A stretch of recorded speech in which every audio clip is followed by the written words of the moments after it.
নমস্কার, আমি আচার্য পলাশ। মায়াংতন্ত্রের জগতে সবাইকে স্বাগত জানাই। গ্লোব টিভির পর্দায় সন্ধ্যা 5:55 আপনাদের সামনে লাইভ অনুষ্ঠান নিয়ে হাজির হয়েছি। ফেব্রুয়ারি মাস থেকে প্রতিদিন সন্ধ্যা 5:55 আমার লাইভ অনুষ্ঠান দেখতে পাবেন গ্লোব টিভির পর্দায়। দেখুন, সরাসরি ফোন করতে একটি নাম্বার যাচ্ছে, সেই নাম্বারে আমাকে ফোন করতে পারেন এবং আপনার জন্ম তারিখ দিয়ে যে বিচার করতে চান সেটা করতে পারেন। জন্ম তারিখ না থাকলেও হাত দেখে বা ফেস রিডিং অর্থাৎ মুখমণ্ডলী থেকে বিচার করা, এটা চেম্বারে আসলেই সম্ভব হয়, সেটা টিভির অনুষ্ঠানে অনেক সময় হয় না। যারা ফোন করতে চাইছেন জন্ম তারিখ, জন্ম সময় এবং জন্মবার নিয়ে সরাসরি ফোন করুন, আমি নিশ্চয়ই উত্তর দেবো। যে এপিসোড নিয়ে আমার ছিল সেই এপিসোড হচ্ছে তৈলঙ্গ স্বামী। সেই এপিসোড নিয়ে আজকের অনুষ্ঠান আমি শুরু করতে চলেছি। তৈলঙ্গ স্বামী তিনি যখন শিশু জন্মগ্রহণ করেন তার নাম হয় শিবরাম। তার পিতা নরসিংহ রাও এবং মাতা বিদ্যাবতী দেবী তার নামকরণ করেন শিবরাম। তারা শিবের উপাসনা করতেন এবং রামচন্দ্রের একনিষ্ঠ ভক্ত ছিলেন, সেই জন্য তার নাম রাখা হয় শিবরাম। একদিন এক অলৌকিক ঘটনার কথা আপনাদেরকে আজ বলি, ভালো করে শুনুন। বিদ্যাবতী দেবী তার নিজ গৃহে যে শিবলিঙ্গের মূর্তি যেখানে রয়েছে সেই গর্ভগৃহেতে তিনি আসনে বসে জপ করছিলেন। তার পাশে ছিল তার ছোট্ট শিশু শিবরাম। সেই শিবরাম আপন মনে সেখানে খেলছিল। বিদ্যাবতী দেবী জপ করছিলেন আর ছেলের দিকে নজর রাখছিলেন। হঠাৎ করে তার সেই শিশু শিবরাম ঘুমিয়ে পড়ল। যখন শিশু ঘুমিয়ে পড়েন, অর্থাৎ শিবরাম যখন ঘুমিয়ে পড়ল, তারপর বিদ্যাবতী দেবী সেই গর্ভগৃহ মন্দিরে ধ্যানমগ্ন হলেন।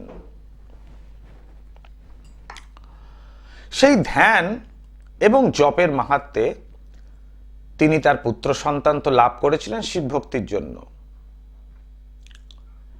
এইবার তিনি ধ্যানমগ্ন হওয়ার পর যখন সেটা ভঙ্গ হলো এবং জপ সম্পন্ন হলো, তারপর বিদ্যাবতী দেবী দেখতে পান যে তার গৃহের যে গর্ভগৃহের শিবলিঙ্গের থেকে এক জ্যোতি, প্রকাণ্ড জ্যোতি আলো নির্গত হচ্ছে, অর্থাৎ বেরোচ্ছে। সেই আলোয় সারা গর্ভগৃহ আলোকিত হয়ে গিয়েল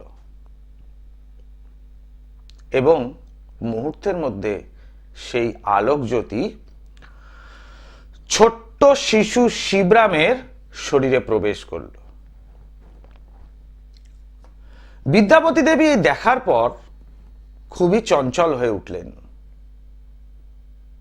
তার ঘুমন্ত শিশুকে তৎক্ষণাৎ কোলে নিয়ে তিনি তার পতি পরমেশ্বর নরসিংহ রাওয়ের কাছে গেলেন। নরসিংহ রাও তার স্বামীকে সমস্ত ঘটনাটাই ব্যক্ত করলেন যে তিনি, অর্থাৎ বিদ্যাবতী দেবী, তিনি গর্ভগৃহে জপ করছিলেন এবং শিশুর দিকে লক্ষ্য রাখছিলেন। শিশু ঘুমন্ত হওয়ার পর তিনি ধ্যানমগ্ন হলেন। যখন সে সম্পন্ন হলো জপ এবং ধ্যান, তারপর চোখ খুলে দেখেন এক আলোক জ্যোতি সেই শিবলিঙ্গ থেকে বেরোনোর পর সমস্ত ঘর আলোকিত করে কয়েক সেকেন্ডের মধ্যে সেই আলোক জ্যোতি শিবরামের শরীরে প্রবেশ করল।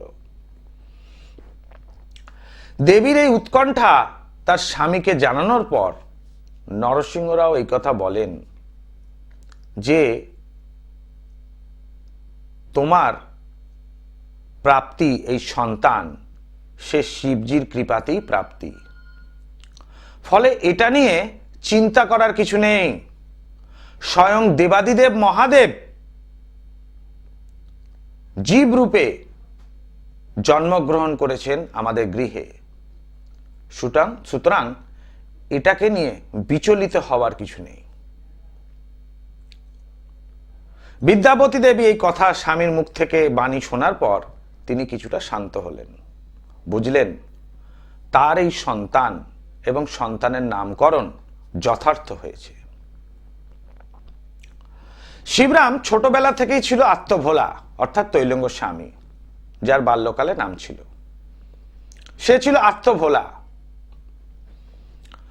সাংসারিক জীবনে থাকতে গেলে কি করণীয় সেটাও তিনি জানতেন না। সত্যি কথা, যার পিতার ধর্মাচরণ এরকম থাকে, ভূমধ্যকারী ব্যবসায়ী হওয়া সত্ত্বেও তার ভক্তিভাব, ব্রাহ্মণ সেবা, জীব সেবা এবং ঈশ্বর সাধনা, এবং তার মাতার একনিষ্ঠ এই সাধনার ফলে এই সন্তান প্রাপ্তি। আমি আসছি কলার বন্ধুকে নিয়ে, তারপর আসবো বাকি অংশটা বলবো। জয় মা তারা। জয় মা তারা। বলুন, কে বলছেন, কোথা থেকে বলছেন? স্যার, আমি হুগলি থেকে বলছি। হুগলি থেকে। আমার মেয়ে দিশা ব্যানার্জি। আচ্ছা, দিশা ব্যানার্জি। দিশা ব্যানার্জি আপনার মেয়ের নাম। আপনার নাম কি মা? আমার নাম অঞ্জলি ব্যানার্জি। অঞ্জলি ব্যানার্জি। বলুন, কি জানবেন দিশার সম্বন্ধে? দিশার সম্বন্ধে আমি জানবো যে ওর বিবাহটা ও নিজেও করতে চাইছে না, আর ব্যাপারটা কিভাবে আস্তে আস্তে অনেকটা বয়স হয়ে যাচ্ছে, তো কিভাবে করবো সেটা বুঝতে পারছি। আচ্ছা, মেয়ের জন্ম তারিখ বলুন। মেয়ের জন্ম তারিখ হচ্ছে 1 সেপ্টেম্বর 1998। 1 সেপ্টেম্বর 1998। তাহলে এখন 25 বছর বয়স হলো। টাইমটা বলুন। হ্যাঁ, 25 প্লাস। 25 প্লাস, হ্যাঁ, টাইমটা বলুন। জন্ম সময় মা? জন্ম সময় সকাল 7:51। জন্মস্থান? হাওড়া। আমার অনুষ্ঠান আজকে প্রথম দিন দেখছেন? না না, আগে দেখেছি তো, আগে দেখেছি, লাইন পাইনি, আবারও দেখেছি। আচ্ছা, তখন পুরো প্রচার হয়েছে। আচ্ছা আচ্ছা, ভেরি গুড। এবার আমি আসি, আজকে আপনি লাইনটা পেলেন, তার মানে আজকে লাকি কলার। মেয়ের সম্বন্ধে নিশ্চয়ই বলবো মা। মঙ্গলবার জন্মবার দিশার? হ্যাঁ হ্যাঁ হ্যাঁ, মঙ্গলবার জন্মবার।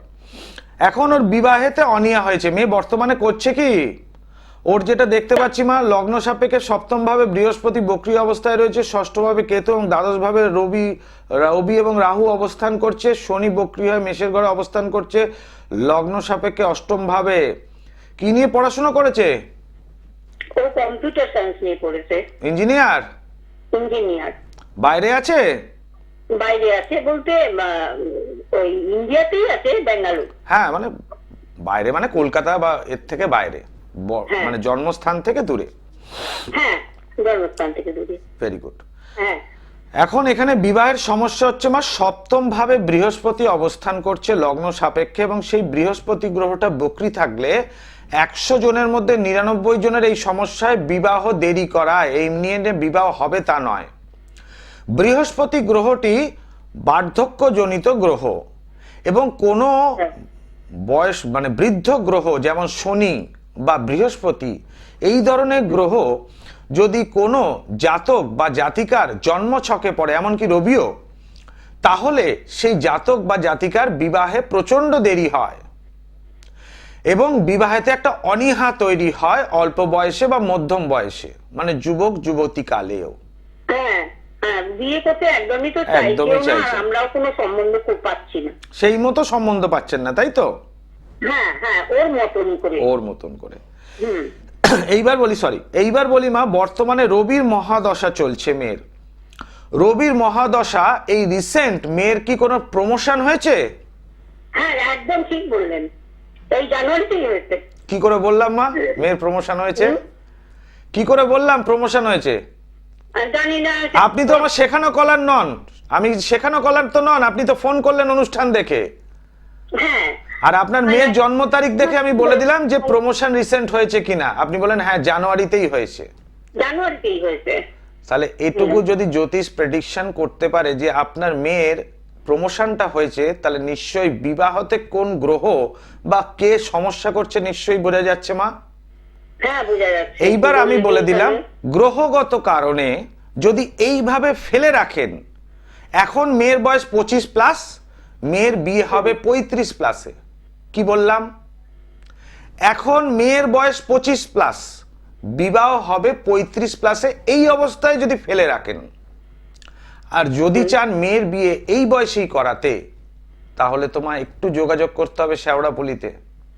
আচ্ছা আচ্ছা আচ্ছা, নিশ্চয়ই মা। তাহলে কোন জায়গাটা সমস্যা হয়েছে নিশ্চয়ই চেম্বারে, কারণ আরো কিছু দেখার দরকার আছে। টিভির যে প্রোগ্রামটা আমার থাকে সেটা খুব সংক্ষিপ্ত সময়, মাত্র 25 মিনিটের প্রোগ্রাম। সেখানে শুধু একটা গ্রহের অবস্থান থেকে বললাম, সেই গ্রহ কোন নক্ষত্রে পড়েছে, সেই নক্ষত্র তারা শুদ্ধিতে কোন নক্ষত্রে আছে, যে স্বর্ণালী চক্র দেখলে বলা যাবে সে বিপদ নক্ষত্রে না অতিমিত্র নক্ষত্রে রয়েছে, সেটা দেখলে বলা যাবে। নবতারা চক্র দেখতে হবে। তারপর দেখা গেল নাক্ষত্রিক যদি কোনো দোষ না থাকে, তাহলে এটুকু বোঝা গেল গ্রহগত দোষ থেকে হয়েছে। সেই গ্রহগত দোষ ডিগ্রিগত অনুযায়ী বৃহস্পতির অবস্থান কোথায়, লগ্ন বা লগ্নপতি কি তাকে কোনো সাপোর্ট দিতে পারছে, এত কিছু বিচার করার পর তারপর রেমিডি পার্টে আসা যায়, যেটার জন্য মা একটু তো যোগাযোগ করতে হবে। তাহলে নিশ্চয়ই আপনার মেয়ের বিয়ে 2024 সালেই দেওয়া সম্ভব। অবশ্যই যোগাযোগ করব। কেমন মা? আপনি একটু বুকিং নাম্বার লিখে নিন, যদি মনে করেন নিশ্চয়ই যোগাযোগ করবেন। জয় মা। জয়। দর্শক বন্ধু যারা ফোন করতে চাইছেন, দেখুন দুটি সরাসরি নাম্বার রয়েছে লাইভ অনুষ্ঠানে, আর দুটি বুকিং নাম্বার হচ্ছে 9836955394 এবং 9836396305। আমাকে যে সমস্ত চেম্বারগুলোতে আপনি পাবেন সেগুলো দেখা যাচ্ছে টিভি স্ক্রলে চলছে, কোন কোন চেম্বারে পাবেন। আর প্রতি অমাবস্যায় তারাপীঠ মহাশ্মশানে মহাযজ্ঞ হয় এবং তারাপীঠে আমার ভান্ডারা থাকে, সেটা আপনারা আমার যখন ইন্ট্রো চলে প্রোগ্রাম শুরু হওয়ার আগে সেই ইন্ট্রোতেও পেয়েছেন। আমার জীবনের উদ্দেশ্য মানুষের মঙ্গল করা, মানুষের মঙ্গল করাই হচ্ছে আমার জীবনের পরম উদ্দেশ্য। কিন্তু জীবন ধারণের জন্য কিছুটা হলেও অর্থের প্রয়োজন হয়, সেইটুকুই শুধু ধার্য করা হয়, যার জন্য মানুষকে সমস্যা থেকে মুক্ত করি, তারপরই নিজের পারিশ্রমিক বা অন্যান্য কিছু নিই। মানুষের সমস্যা একাধিক জায়গায় হতে পারে, সেই সমস্যা গ্রহগত ডিস্টারবেন্স থেকে হতে পারে, সেই সমস্যা বাস্তুগত ডিস্টারবেন্স থেকে হতে পারে, সেই সমস্যা তৃতীয় ব্যক্তি দ্বারা শত্রু থেকে হতে পারে। গ্রহগত সমস্যা যদি হয়, তাহলে গ্রহগত সমস্যায় কিভাবে পীড়নটা হয়েছে, সেই গ্রহ মানে যেটা নিয়ে আপনার প্রশ্ন বা যেটা নিয়ে আপনার সমস্যা, সেই ভাবাস্ত গ্রহ কি পীড়িত হলো, প্রথম এটা দেখতে হয়। দ্বিতীয় দেখতে হয় ভাবাস্ত যদি গ্রহ থাকে সেই গ্রহের নক্ষত্র কত নম্বরে এলো। তৃতীয় দেখতে হয় সেই গ্রহটা ডিগ্রি কত পেল।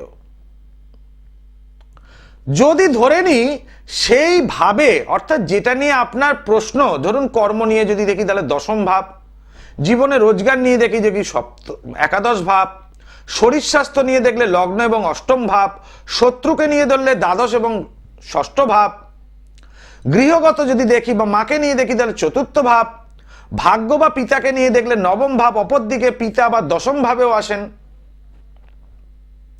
আবার বিবাহ বা ব্যবসার যদি দেখি সপ্তম ভাব।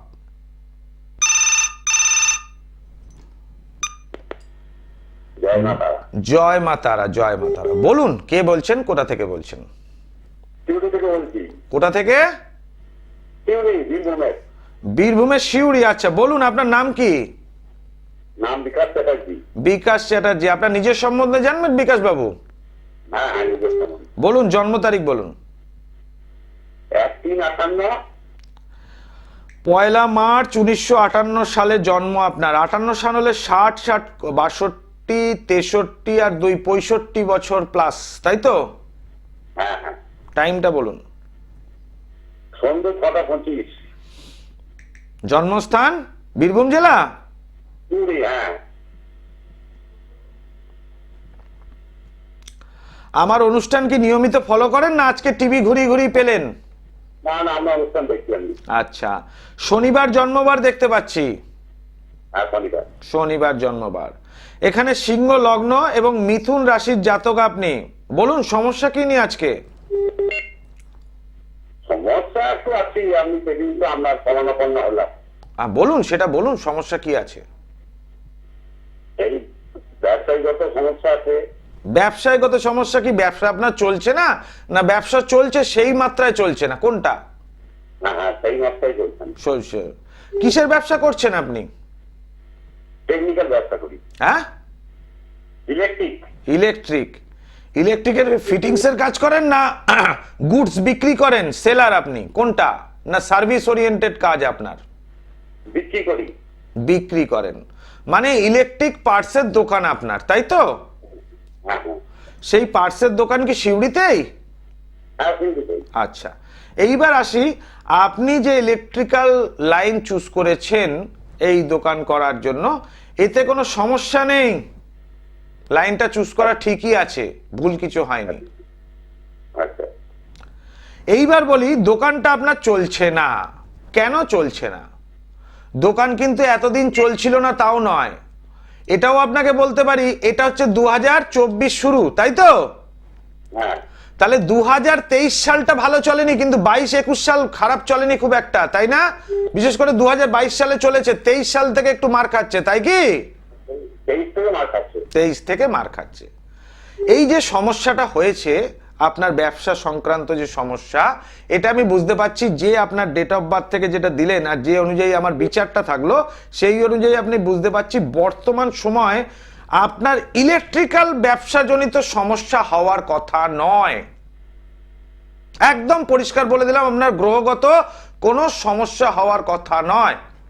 এটা তৃতীয় ব্যক্তি দ্বারা কোনো ক্ষতি করা আছে এবং সে আপনার দোকানে হয়তো কিছু ছড়িয়ে দিয়ে গেছে, যার পর থেকে আপনার দোকানের বিক্রি বাট্টা কমতে আরম্ভ করেছে দিনে দিনে। আচ্ছা, এটা আমরা কি করে বুঝবো? এটা কিভাবে বুঝবেন? হ্যাঁ তাহলে সমস্যা মুক্ত যখন করতে পারবো তখন বুঝতে পারবেন। তার জন্য একটু আসতে হবে তারাপীঠে, কেমন? জয় মা তারা।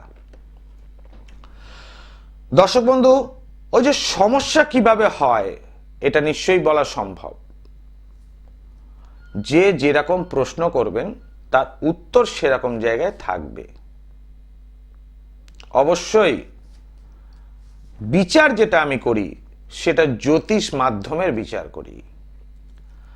আমি কোনো ফল ফুল নাম দেশ খেলতে বসি না চেম্বার করার সময়, যে একটা ফলের নাম বলো, একটা ফুলের নাম বলো, একটা পাখির নাম বলো, একটা রঙের নাম বলো, এইসব করি না।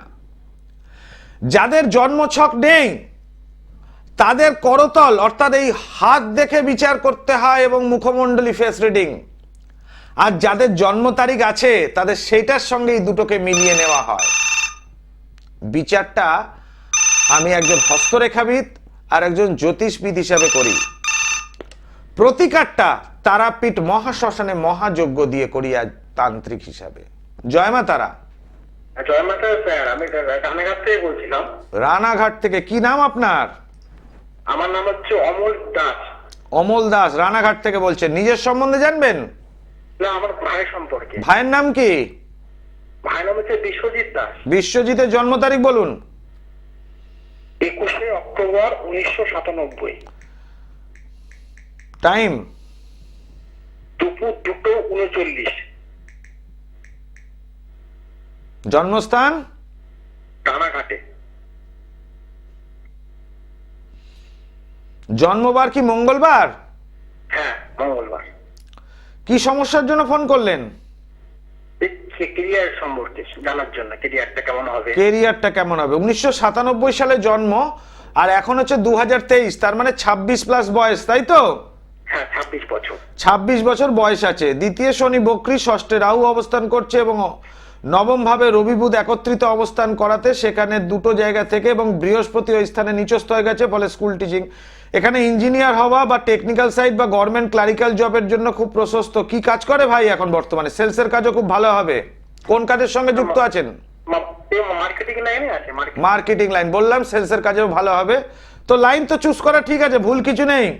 এখানে মিথুন রাশি এবং লগ্ন হচ্ছে কুম্ভ লগ্ন, আদ্রা নক্ষত্রে জন্ম। হ্যাঁ হ্যাঁ, ভুল কিছু নেই, খুব ভালো সেলসের কাজ হবে। গুছিয়ে মিথ্যে কথা আপনার ভাই খুব ভালো বলবে, আপনি ধরতেই পারবেন না। খুব ভেবে চিনতে গুছিয়ে বলবে। যাই হোক, এখন তো খুব একটা খারাপ সময় না। কি সমস্যা হচ্ছে?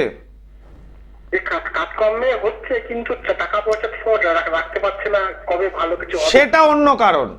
টাকা পয়সা রাখতে পারছে না অন্য কারণ, আর কাজ ভালো হচ্ছে না অন্য কারণ। কোনটা ভালো করে বলুন।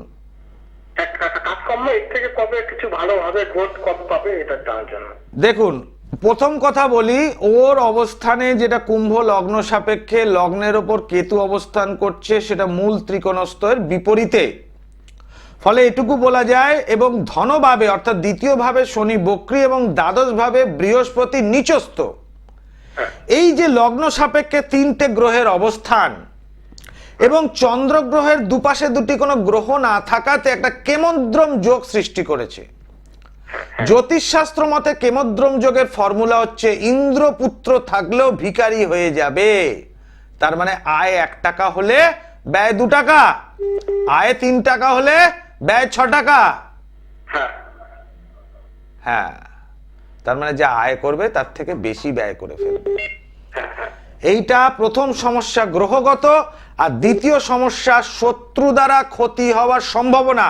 কারণ বর্তমান যে মহাদশা দিয়ে যাচ্ছে সেই মহাদশাতে ভাইয়ের গোল্ডেন টাইম বলা যায় এক কথায়।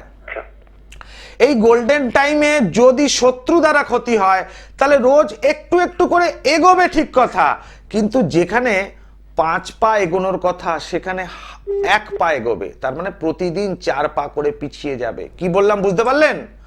গ্রহগত কারণে গোল্ডেন টাইম থাকার জন্য 5 পা এগোনোর কথা, শত্রু দ্বারা ক্ষতির জন্য 4 পা এগোতে পারবে না, তার মানে 1 পা এগোবে।